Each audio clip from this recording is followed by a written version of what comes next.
Hello, everybody, and welcome to the McSquared podcast. This is our end of the year 2025 edition. That's right. Got a few things we're just going to kind of review and have a good time having a conversation. Me Sounds and Jimmy, great. And welcome you all in. We got a world to see and all the time to learn. All right, welcome back, everybody. This is the McSquared podcast. My name is Andrew McNeil. I'm joined with my co-host, Jimmy McKenna. Right here. And Jimmy, it's been a little while since we got together. It and has had a talk. been a while, yes. But we're getting close to the end of the year, so we thought we'd throw something out. Yeah. See if it sticks on the wall. Yeah, well, just try something. Might as well.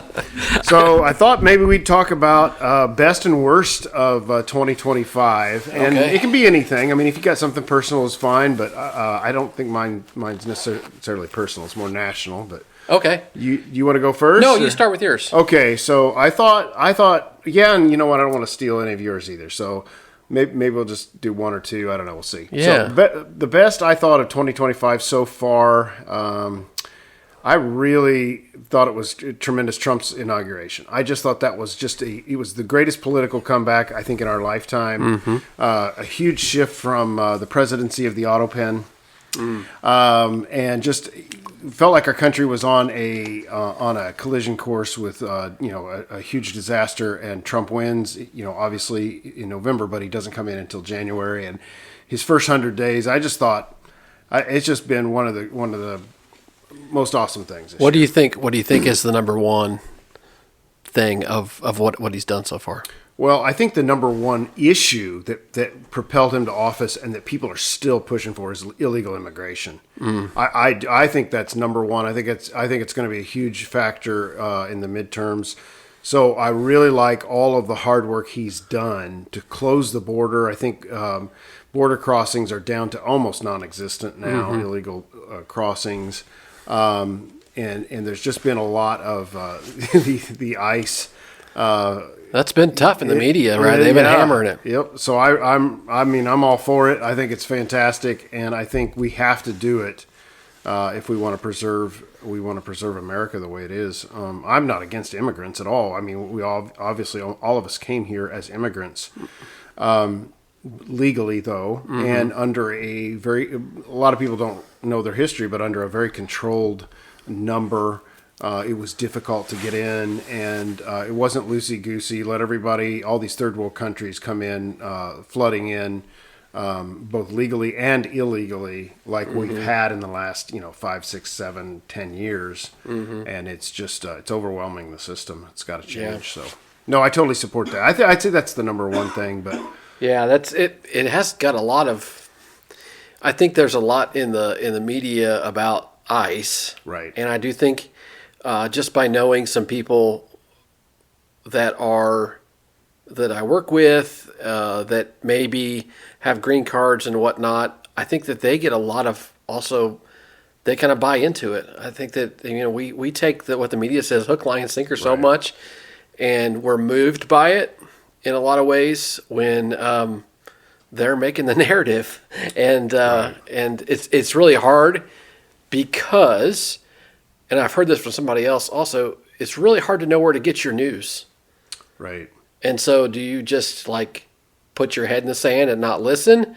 Do you listen to certain people? Even the people that we probably listen to, they're biased, right? Right. And so it's really, really hard to know if you're hearing truth. But that kind of goes into my favorite aspect of 2025. And it has been the resurgence of, I'd say resurgence, probably in my lifetime a resurgence for sure, of the youth and going after Christ. Yeah. And I think that has been, and I think a lot of it started with Charlie Kirk's assassination. Right. But there has been multiple people that I've known that have really taken and really searched for the truth. And I think that all of this mistruth that we hear through the media and many other places makes this generation long for something that is solid and truthful. Right. And when they find that's available, and when they find authentic Christ followers that are living by it, or at least attempting to live by it every day, Right. I think that they see that the truth is also walking the earth. And I'm not saying, anything about the way that we handle ourselves or anything like that. I'm just saying, like, it is the truth that transcends time. And it's really what we're supposed to hold to. Right. And I think a lot of, with all the mistruths around, I think that a lot of people are looking for something that is has a little more weight. And I've seen a lot of people and even on social media, interesting enough, like, and I've heard from a couple of churches around about services, and the youth are just really seeking and finding. And it's so encouraging, because that is the next generation.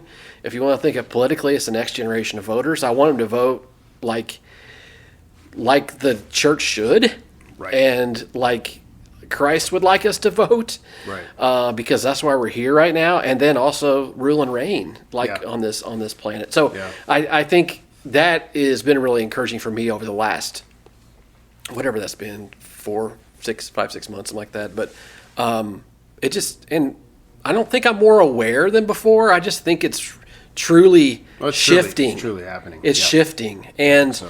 it excites me. And I don't think that it's honestly, it's kind of apolitical in a lot of ways. I mean, Right. because this is something they're looking outside of the traditional methods of the way they would find truth, and actually going back to the ultimate, ultimate truth in the Bible. What's interesting too about it is you see a lot of them. They're kind of rejecting their parents' generation. As far their parents were more left, and when you talk, you can't separate politics from the Bible and morality. I know there's a lot of Christians that want to do that. You can't. Because morality dictates policy. If someone morally thinks that, let's just take abortion for instance. That's been argued into the ground, so we know both sides of that argument very well. If you morally believe that a child, through whatever your religious beliefs, that an unborn child, is a human, is entitled to human rights, and all of this sort of stuff, then that's going to affect your voting, right? It should. Yeah. It's going to affect how if you're running for office, it's going to affect your what you vote for in whatever legislative body you're in, or as a voter. And that is, you can't separate that. And if vice versa, if you are anti-God, or you're so far left or liberal that even though you attend church, you're all for murdering an unborn child, and you make all the excuses you want. It's not viable. It's not real. It's massive tissues. It's still morals. It's still morality that's intertwined with politics. You can't separate the two. And I think the morality of this generation, like what you're talking about, this revival, they're coming to truth. And part of that is coming into the rest of your life. Marriage is good. Having children is good. A standard of behavior is good. Not taking drugs is good. Not being drunk. I mean, these are all moral things that they're coming to as a result of the coming to Christ. That you're right, is going to affect. It is going to affect the way they vote, because morality and politics you can't separate the two. I mean, you see people try to do it. The preachers who talk the most about we've got to keep politics, we don't blah blah blah, are generally the most political. They're pushing, we're going to feed the homeless, and so then that morality that they have, or whatever it is, pushes. Well, then the government needs to take care of all the poor people. I mean, that's the way they vote, and that's the way they push. That's why they push Democrat, even though they're quote Christian. You cannot separate a moral standard from the way people vote or don't vote, give up on it, or pull away from it. So it is, and even though you said 4 or 5, 6 months, honestly, it had a huge effect on Trump's election. All this was happening all last year. The undercurrent of this new generation coming up, just heavily conservative and it's just crazy. I mean, this is not something that I didn't see coming. Did you? I don't think we've seen that, have we, in our lifetimes? No. Like I know the we youth? prayed for revival. We've been to big events and all kinds of stuff, and nothing. It's just honestly a sovereign move of God. It's really it's mercy. Same as Trump's presidency. People will get mad at me about this, but I see that as mercy for America. I think this whole move in this new generation, like you referenced, I think it's mercy from the Lord on America. I mean, it's just it's going to be the salvation of the country. Yeah. Ironically. Definitely. Yeah. For individuals. He always comes in ways that we don't predict. Yeah. Like just like the Christmas season, right? Yeah. How the Jews thought he was going to come as a battle warrior coming in to knock out the Romans, but he didn't. No. And he's proven it over and over again. He shows up in ways that are different than what we think and way better. Oh, always. And so absolutely. I think that this is kind of the fruit of that a little bit. Yep, I can see that. So, okay, so let's talk about worst of the year. Gosh, let's go there. Yeah, well, I mean, you got your best and your worst. So mine's more political. Yours is spiritual. What's funny was I had thought of two, and my second one was actually what yours was. So that works out great. Oh, shoot. No, that Okay, works good out deal. great. That works out fantastic. We don't plan this, obviously. We don't plan anything. Worst. You want to go first? No, I don't, because I want you to go first. Okay, so my worst was Charlie Kirk's assassination. Oh, I thought that was Okay. the low point of the year. Devastating. I thought it was just awful, and just really. There's silver lining, obviously, with that. God's brought a lot of good out of it. Yeah. But I think God could have brought good with him still alive. I don't. Yeah, I just get felt it. like that was I just a understand. terrible time for America. Terrible moment. I watched the memorial service, and it was tremendous. It really was, but it was just terribly sad, and it's just sickening that a young man, tremendous leader, father, husband, shot down and killed because of the words that he said, and there were a lot of Christians that tried to backpedal and didn't want anything to do with it. Thankfully, our pastor embraced it, so I was glad about that. But the reality is, he was killed because he was a Christian. He was killed as a Christian martyr, and a lot of Christians, liberal Christian influencers, super upset because they didn't, said basically he kind of deserved it, and he was in there arguing with people, and anyone that wasn't actually paying attention would maybe say that from a distance, but you can't watch his videos, you can't see the events that he had and not understand that he was interacting with the lost on their territory in a way that even if he didn't convince the one-on-one, it was done in front of a crowd and in such a way that so many young people had their minds and hearts changed by listening to that very respectful conversation, at least from his end. And so terrible moment. I think that was the low, but God did bring, like you said, a lot of good stuff out of it, and I think it has been a rallying cry for that generation. Absolutely.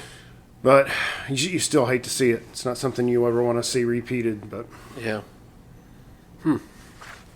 Now you're a pretty positive person. I am, and it's so hard for me to that's think of fine. something negative. I mean, I can think of a lot. That's what's terrible. I'm roughly positive, but I can think of quite a few negatives. What about? I like. So when I started reading some of the Maxwell leadership stuff several years ago, coming out of a difficult situation, and I've referenced this many times, but he has a habit that he does every year.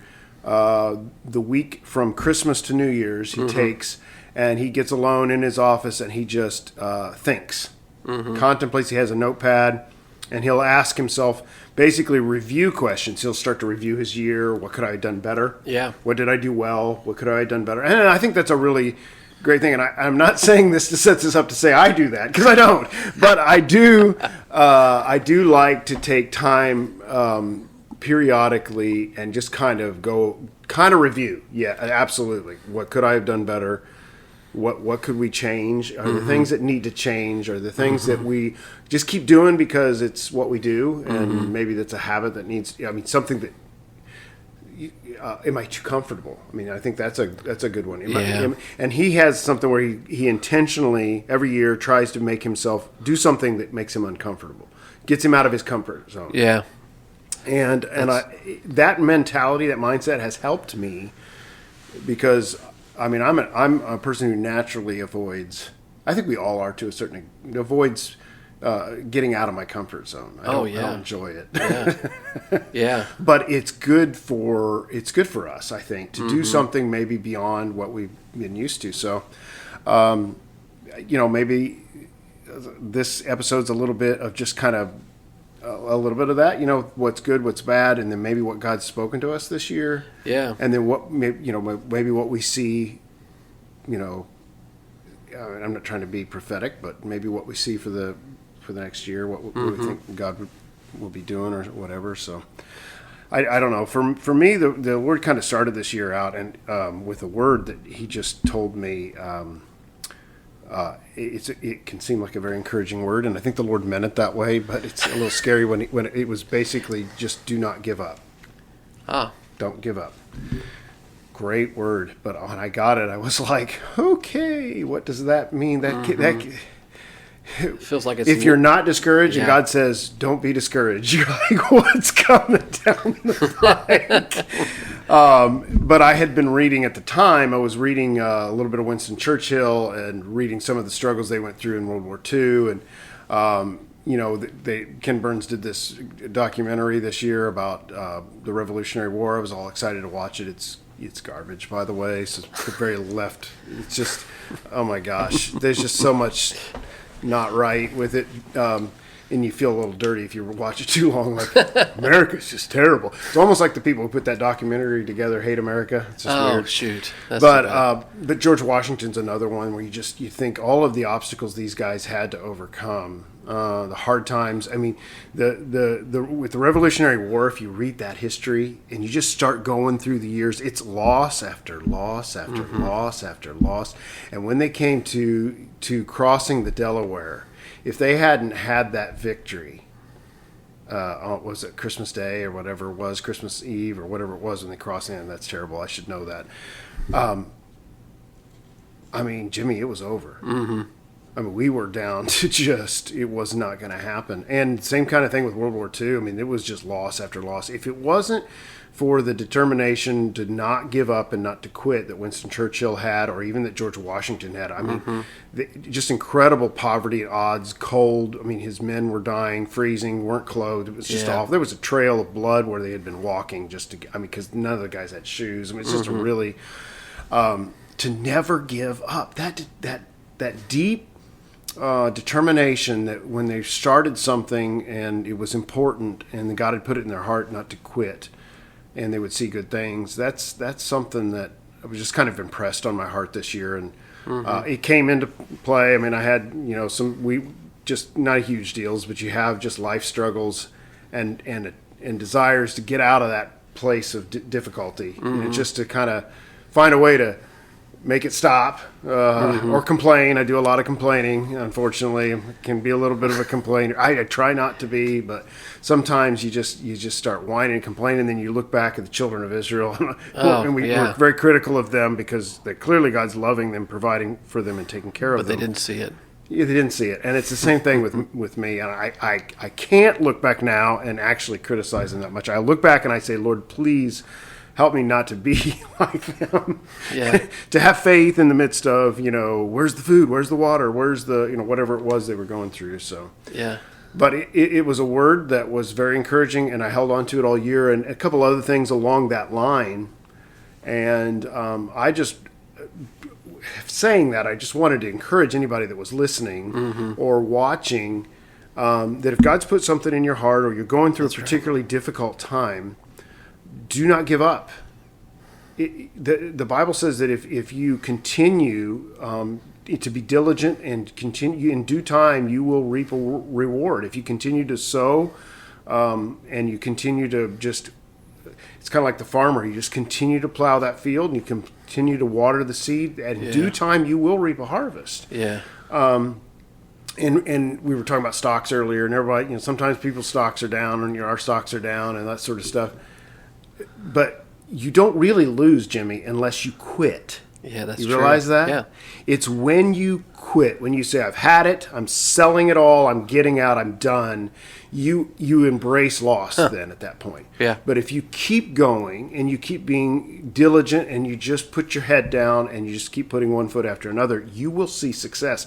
That's what happened with Winston Churchill. That's what happened with George Washington. So what happened with Abraham Lincoln. I was thinking about Thomas Edison, all the thousands of failures he had before he had the successes. So if God's put something in your heart to do and it's just not looking like it's happening, keep moving. That's right. Keep going. And I just good. want to encourage you. It's good is around the corner, and if you're in a season where it's difficult, you will not always be in that season. That's true. That's true. So, yeah, I mean, I guess along those lines, it's something that is really along those lines because, and I didn't have this before we came here today, but talking about adversity, and I feel like sometimes the adversity and just the people you're around sometimes, and that whole, if you want to say it, I'll call it the vibe, right? The vibe around you, because whatever. People probably don't like I say vibe, but whatever. If there's a vibe around you, and it can really take you and cause you to give up. Yeah. But I heard one thing recently, and I've really clung to it. Actually wrote on the board in my office because I find that I have some things written up there that I kind of forgot what they were because they're like cryptic. But this, for some reason, about 2 or 3 months ago, just going through a situation where I didn't understand all the things that were in front of me, and I felt like it was like rowing against a fast-moving stream, and you're not keeping up. Yep. And then I kind of went from that boat aspect where I was going, and then I was like, that's weird because I've always kind of wanted to sail. It's kind of a weird thing from Terre Haute, Indiana. We should buy a want to boat. sail. Yeah, they're actually pretty cheap, but we should buy a boat. It's not real practical, Andrew. I know. Yeah, but anyway, especially two guys going out in a boat. I've seen bring our wives. I've seen it out. I've seen people with sailboats on the Wabash River. Oh, that's exciting. But it does look kind of neat. Right. But anyway, got to start somewhere. Right? I was thinking about and for some reason on YouTube, like one of those boat races came up, and like YouTube reached my brain. So I was like, well, how do they sail like against the wind? Right. Right? How do they go so fast when everything around them is coming straight at them? And so then I got into this whole thing, looking at what sail they turn. Like I'm really like juvenile when it comes. I don't know much about sailing, but I'm just enthralled. I'm like, I just am interested in it. Yeah. So, and then by looking that up, I had a YouTube video pop up. It's from Bill Johnson, and he said something, and I wrote on my board.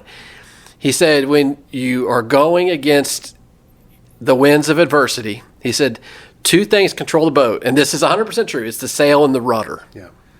So the sail and the rudder, and those at the perfect angle work. And this is what he. Something? Then it is amazing. And I tried to watch videos to watch the air current going around and like, can I understand this? It's really hard to understand. But he related it to. He said, the sail is the condition of your heart, and the rudder is the confession of your mouth. Oh. And good. When he said that, I thought, oh shoot, that's why right. why I'm not going anywhere in the adversity, right? Because I'm joining in. Yeah, that's very. This good. stinks. Yep. Yeah, this is a bad situation. What makes this makes no sense? What, all these different things. I'm joining in with everybody, and so my confession in my mouth. It's like trying to sail against that stinking wind. Yeah. With a sail, because my heart's in it, right? Right. My heart is to keep going against this wind, but if I have no rudder and the confession of my mouth is off, very good, Jimmy. Yep. I'm done. That boat is getting shoved, and that's exactly what had been happening to me Yep. because I was slowly slipping into like this negative confession of my mouth. And it comes in so subtly. Yep. And it's like somebody just saying, hey, well, today stinks because of this. And I'm like, yeah, weather's terrible. I mean, and it's like our words are so powerful. No, it's true. Not just like to the people around us, but like internally. Yep. When you're speaking negativity, you just knock your rudder off that boat and you're gone. Yep. Doesn't matter how good your sail is. No. Your heart could be in it and you're down the river.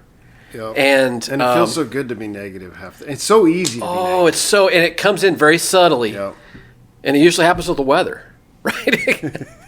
So I found myself when people say, man, like the weather now. I mean, it's going to be cold this weekend. I'm like, and I always say, you know what?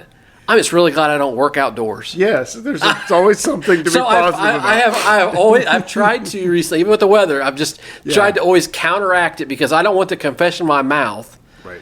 If it's the weather, if it's the current situation, if it's anything that you're in, I don't want the confession in my mouth to be, and I'm not fabricating anything. I'm not making some type of, false world that I'm living in. Right. I'm just making sure that my confession is positive. My confession is uplifting, and it's not being slowly drugged in a negative way. Yep, that's good. That's excellent. Anyway, that's a really good one to grasp.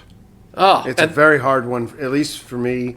I'm not negative all the time. I'm not, but sometimes when things you're get not. hard, No, you're not. You go. We all do, though. Man, and you just start, and once you start, somebody's going to join in and say, you know what, Andrew, this does kind of suck. Yeah, this kind of sucks. Yeah, it's not great. And you know what you always find, and if somebody's listening, you can relate to this. At the end of your rant, or the end of your fit, or even if it's a temper tantrum, or even if you're throwing a fit, you get to the end of that, nothing is better. No. You have not fixed your situation, and you feel terrible, and you're not like the boat, you're not moving in a positive direction. No. At the end of all that, you're like, I've expended a ton of energy to make myself feel better, that, woe is me, self-pity. I mean, honestly, some of that's can be, depending on, the extremes of what we're talking about here. But yeah. I read a quote today. I think it was Maxwell, which is weird because I don't actually read a lot of Sounds Maxwell like you anymore. do. I know, it's weird, but maybe God was trying to say something for this podcast. But he was talking about people. No, yeah, it was Maxwell, I believe. Anyway, it doesn't matter. It's a good truth, and it was talking about people who are going through something really hard, or even grieving. Yeah, people who've lost a loved one. That the number one thing that they can do to get out from underneath that grief or that heaviness or that whatever it is, depression, is to go serve someone else who's in need. Said it's the servant leadership, and he was likening it when Jesus had found out that John the Baptist had been beheaded. And he wanted to get alone. He was grieving too because it was the only person who understood who he was. Mm-hmm. And it was his cousin, so it was family. And he wanted to go and just kind of collect himself and grieve. And the multitude found out where he was, and they all showed up. And so his quiet time was ruined, his time alone. And the Bible says, but Jesus had compassion on them, and he healed their diseases, and he healed all that came to him. And at that very time. So... and Maxwell just talked about how, honestly, in his experience, what he's seen with people who go through either grieving processes or whatever it is, and it's the truth. When we're going through something hard, this is out of the comfort zone. Yeah. Oh, man. And it's hard for me. I say this as a guilty person, okay? I don't say this as someone sitting here who has practiced this well. Mm-hmm. But go serve somebody else. Go be selfless somewhere else. Go in your grief or in your depression or in your poverty or whatever it is, go give, go love, go care, carry somebody else's burden. Mm-hmm. And you'll find that yours has been taken care of too. Mm-hmm. And that's what's really cool, is that God will meet you in that place. And while you aren't focused on your own problem, you're focused on somebody else's, he takes care of your need, which is really a cool thing that goes up, but it's completely counter to how we think. It's totally counter. Because we want to take care of ourselves. I mean, I'm guilty of it, or anybody else. So yeah, but you want to take care of yourself. You want to fix whatever's hurting here, and sometimes the only way to do that is just to go serve, to go give. I mean, it's the amazing thing. It's like the upside down backwards world of the kingdom. Yes. It really is, because it's totally counterintuitive to what you would think would be healing, but that's the way we're made. Right. We're made to heal through that. Yeah. But it's really hard to take that step, and I haven't been through anything like that, and I've known some people that have, and I think it's really hard to know from the outside. I know that I personally have to, in my mind, if somebody's going through something, I have to continuously shut off. Don't fix this. Don't fix this. Right. Don't fix this. Right. Don't fix this. And I don't know if that's a Jimmy thing, or if that's a lot of people think that there's something I can do to fix this. And I immediately go to that. Right. And I think that having them kind of work through it, and then hopefully come and listen to what you just said about giving of yourself, and in that something just shifts. Yep. And I don't think it's really explainable. No, it isn't. Is it? And that's the mystery. Yeah. That's Yep. the mystery. That's an interesting word. So we may have said this before, but embracing mystery is what the Bible is all about, right? But the term mystery in the Bible is from the Greek called mysterion, and what it actually means is it's hidden from the common gaze. That's cool. And so it's not like a mystery book. No, the answer is hidden from the common gaze. So and if you seek it, you'll find it. Yes. And don't have the common gaze. Yeah. You're looking for something else. And it takes the term mystery that goes on in here and changes it, because if your gaze is not common, then you'll be able to find it. Yeah. I don't know. That's really good. Interesting enough. So looking forward, what do you think? 2026, that's crazy, isn't it, Jimmy, the year? I mean, it's just, honestly, just time is just flying by. It's, any ideas what we're looking at in 2026?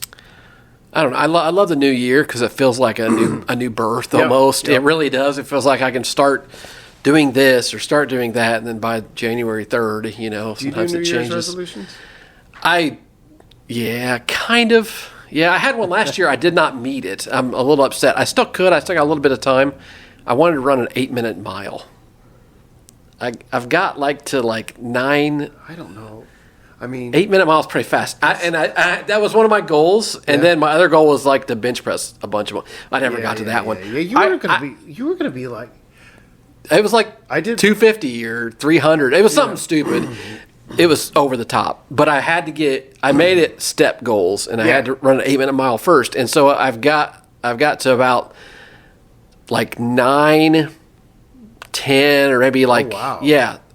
So I probably could really push it on the 31st. Shave a minute off of that. Holy cow! Yeah, a minute's a lot to shave, but I'm happy in the process. Yeah. And I don't feel like I didn't, reach it by not getting it. I mean, I'm not going to be a world-class runner or even a runner at all anymore. But I do think that was one. Though. But it's not something that I've kind of thought about throughout the year. But I try not to do them, because sometimes I fail at them, and that can kind of mess with you a little bit. And I think it messes with a lot of people. Right.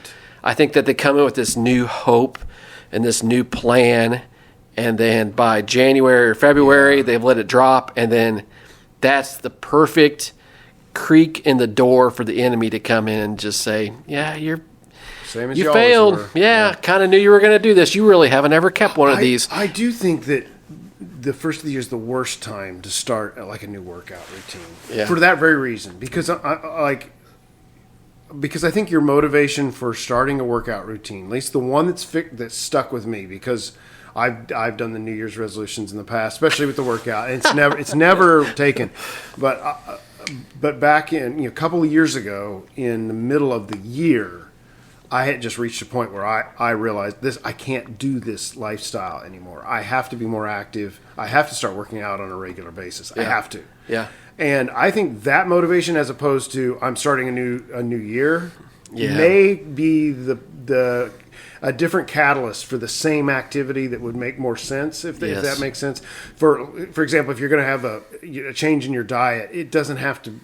If you're starting it because it's the first of the year, good luck with that. But if you're starting it at some point because you've just reached a point of I can't live like this anymore, I do think that motivation carries a little more weight to get into that habit. I do too. And so I benched the most I've ever benched in my life a couple weeks ago. Are you serious? Yeah, I was so happy. I broke through this, level and whatever. And then 2 days later, for no reason, but probably somewhat related, my back goes out. And I haven't been able to work out for 2 weeks. Now, is this like real benching, or is this like Planet Fitness, like assisted bar benching? Well, it's the bar. No, it's not a machine. It is benching. Okay. But the bar is on the pulse. It's guided Smith so it's machine. on the pulse. Yes. So that way you can do it without being spotted, because you can flip the bar and lock it in place if you have to. But it is an actual. Okay, well, maybe you can say that. We'll ask the viewers: is the guided bar actual benching? Do you take that as your max? Even if you're going to Planet Weakness, is that the way this works? That he gets a massage, water massage, and a tan after? It's all in the package. That's and then you bench in the middle. It's every other week. You bench in the middle. Hey, comment below if that's real benching or not. I'm saying this because I can't bench what you benched, even with the assisted bar. But good for you, though. That's really good. Yeah, I was very happy about it until my back That's the most went you out. benched in your life? Yeah, because I would never be consistent enough about it. So, I'd get to that point and then I'd quit. And so I got to that point and just blew my back out. I don't know what the deal Your was. body says no more. Yeah, no more. So, let's see, 2026. I think we've got don't we have the midterms coming up? Yeah, we do. So that's going to be crazy. It's going to be crazy politically.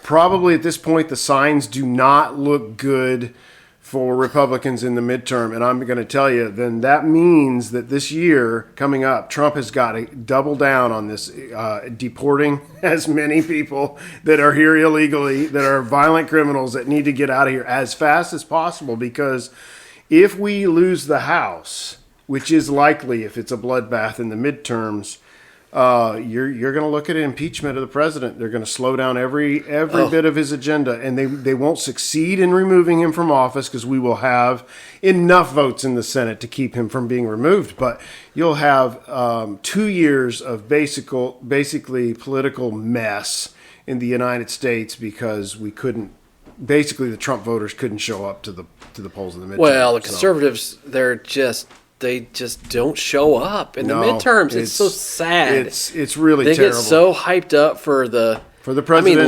look at the local elections. It's so obvious. Oh yeah. Vigo County is amazing, really, because we truly are. We're a bellwether. We are the best representation of the country. God help us. Right here. I think it's cool. Okay. I think it's cool. Right. But we are, because this place flips and flops different directions by which way the wind's blowing. And it's very much a great, kind of sample of what the country is as a whole. So what's cool about living here. Right. But it's so crazy because as a Republican, a conservative, you run in the midterms, you get your booty handed to you. You've got no chance. And then you can during the presidential elections, you can just not do anything and show up and win. Yeah. It's really weird. It's not, I don't know, it's interesting. It's a great representation of the voters of our country as a whole. Yeah. Because the conservatives just don't show up in the midterms. They just this is, I got other things to do. It's a bigger and bigger separation between loving Trump, which people may have a hard time believing this, but there's a huge separation between loving Trump and loving the Republican Party, of which he is a part of. And there is just a lack of enthusiasm for the Republican brand itself, apart from Trump. When Trump isn't on the ballot, Republicans just are starting. They tend to lose. They tend to lose majorities. They tend to lose seats, and just the votes aren't there. But hopefully, we can start turning that around. And you don't just turn it around by going Republican, Republican, Republican. No. You turn it around by having quality people who stand for the principles that people support. And anyway, I get off my show. You have quality people that are on the ballot, and you have to fill the ballot and have quality people on it. But that's the struggle. That's what makes the difference. And you know, I think locally, I mean, it could be from, you know, wherever. If they've run before, if they've not run before, if they're just eloquent in the way they speak, but then they're grounded people outside of being a politician, I think it helps a lot. And I don't know, it will be interesting. I wish that people would just show up and be consistent. If you're going to vote, just vote. It is, and it's not that stinking hard. They make it so easy these days. Yes. I mean, you can vote, it feels like, for a month before it even opens. Right, well, you can. Whenever you want. Which hasn't been good either. Maybe they need to make it a big national holiday. Everybody votes on that day. You get a paid day off of work. I mean, that would be a great solution. And it's just a big deal. Like, it's just a big deal, and we all going out and vote. And, you know, I just think that it's constitutional. I don't really think the month voting is actually... I mean, that's really that's a big stretch of what the founders intended. It was supposed to be one day, but anyway. Well, I mean, do other countries do that? Yeah, where they vote on one day, but they allow it's like a holiday. I don't know. Maybe like a holiday. Yeah. I mean, holidays are always good. I mean, yeah, I'll take a holiday. Absolutely. Yeah. Okay, so wrapping up, probably. Is there anything else we want to? I don't know. Talk about the Patriots. We're at 43 minutes. Well, that's we've kind of had some fluff. We could probably cut out. Yes, it's probably like 40 minutes. Yeah. Oh, okay. 3 minutes of fluff isn't bad. All right. You can talk about your Patriots. You want to? No, that's okay. Okay. Patriots. That'll jinx them anyway. They got the biggest game in the world on Sunday. Hey, put that in there. Yeah, put that in there, Drew. I don't want to jinx the Patriots. I'm not going to talk about it. Oh my gosh. What else? Well, speaking to, I just wanted to throw in 2 cents, and I don't know if this will make it in there or not, but kind of 2 cents with what you were talking about with kind of the resurgence of people returning to truth and church. Yeah. I had a coworker come up to me today and shared with me that his daughter and her boyfriend or her husband, I wasn't clear on that, something that he's been praying for years, messaged him and said that they want to get baptized and want him and his wife to baptize them. So and he was, super excited. It was just a really neat thing. And I've heard, I mean, I know you've heard too. It's just story after story of baptisms and people getting right with the Lord and coming back to God. And even if there's generational gaps where maybe their parents didn't follow the Lord or their grandparents, but somehow they're finding the truth for themselves. And it's not just the truth; it's Jesus, isn't it? It's the person and presence of the Lord that they're experiencing, and it's so real. It's realer than the world we're in right now. And so when they get a hold of that, they're hooked for Christ for life. They're going to follow him. They're going to see the great blessing and hand of the Lord on their life for the entirety of their life. It's kind of like, it's not kind of like, it's Psalm 23, which says, surely mercy and goodness will follow me all the days of my life. Mm-hmm. And that is, that's a promise for them, and it's exciting. There's churches are full. Mm-hmm. They're expanding. I mean, it's a really neat thing that's going on, and it is so not a fad. It is so not the cool thing. It is just genuine. It's a really cool thing that's occurring right now in our country. So for that, I expect that to continue into 2026. So yes, we're going to have probably some political turmoil. We're probably going to have reaping some of the results of the bad decisions that governments and our people have made for the last couple. I mean, that stuff starts to catch up with you. It does. But at the same time, in the midst of all that, I really think we're going to see a speeding up and a continuing of this revival, Jimmy, that's been going on. I think it's going to keep growing, and I'm excited to see where that goes. I did want to have one more thought, and this can get thrown out. Drew, you can cut this out if you need to or whatever. But I did have just kind of a revelation the other day about what is it. So you think about Charlie Kirk's assassination.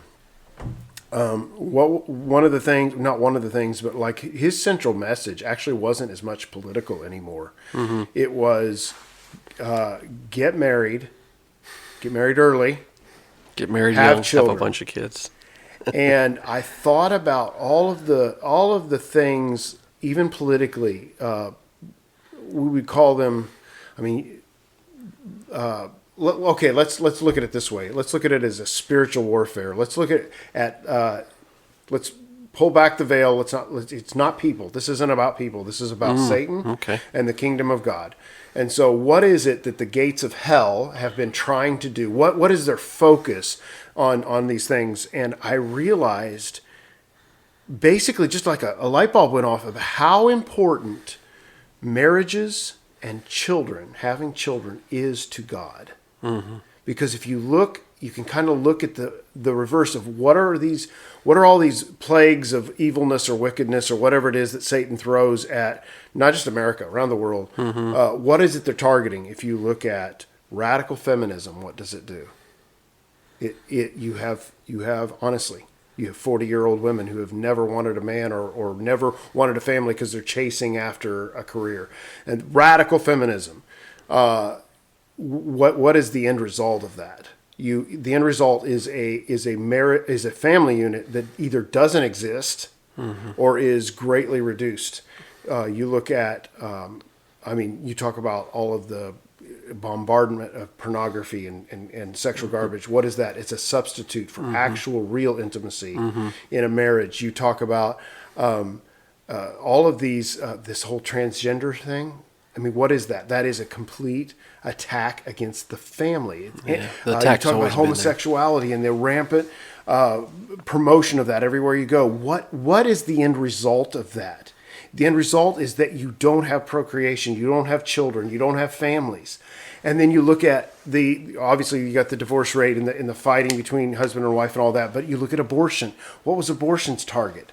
Abortion's target was the unborn and the children and the generation. I'm not, and it's just like a light bulb went off, and I realized all of these tactics that the enemy is doing, they are centered on one thing, and it is the family unit. It is.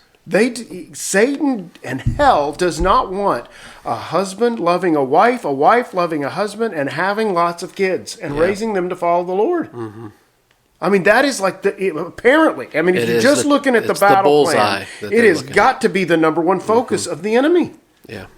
So he's losing, and I think that in part, I do think Satan tried to silence Charlie Kirk's voice because of that message, and that is unique to what he was saying. I mean, you didn't hear anybody. I mean, he was coming out and just saying it, like, just get married, have lots of kids. Get married young, have lots of kids. Yeah. Which was music to my ears, because that's exactly what I did. So, and now I'm not so young anymore, so whatever. But anyway, if that gets cut out, that's fine. But I mean, if you can make that work, that's great. But that did kind of click on me. I realized, holy cow. And that's the dumb thing about Revelation. You should know this. You probably did know this already, but then it's like a light bulb goes off, and you're like, I do think family must be really important to God. Yeah. It's what he uses. And really scares the enemy. Yeah, just families. Just have your family. Yep. So, well, folks, we want to go ahead and wish you a very Merry Christmas and a Happy New Year. We want to thank you very much for listening to all of our podcasts and our episodes. That's right. We appreciate the feedback, the liking and the subscribing and the sharing of the YouTube channel. And send this to any friends or people that maybe people you don't like. You just throw them this YouTube. I mean, I don't know. Yeah. Some way to get for more people to watch or like or subscribe. Send us your comments or your complaints. Jimmy, you want to give them that email address? It's the mcsquaredpodcast@gmail.com. The mcsquared Yeah, easy for you to say. gmail.com. I didn't want to say the because they might put THEE. Oh, okay, there we go. No, it's the. It's Yes. the, yeah. And you can also, put things in the comments. Those come to both of us. So, Yep. Especially about Andrew's weightlifting thing, about this guided bar type of situation. The bar probably weighs about 5 pounds. 25. 25. A standard bar weighs 45, but that's okay. Well, maybe that's probably true. Yeah, okay. Yeah. That's probably true. You going to take us out? Yeah, thanks for watching, and we'll see you on the next episode. See ya.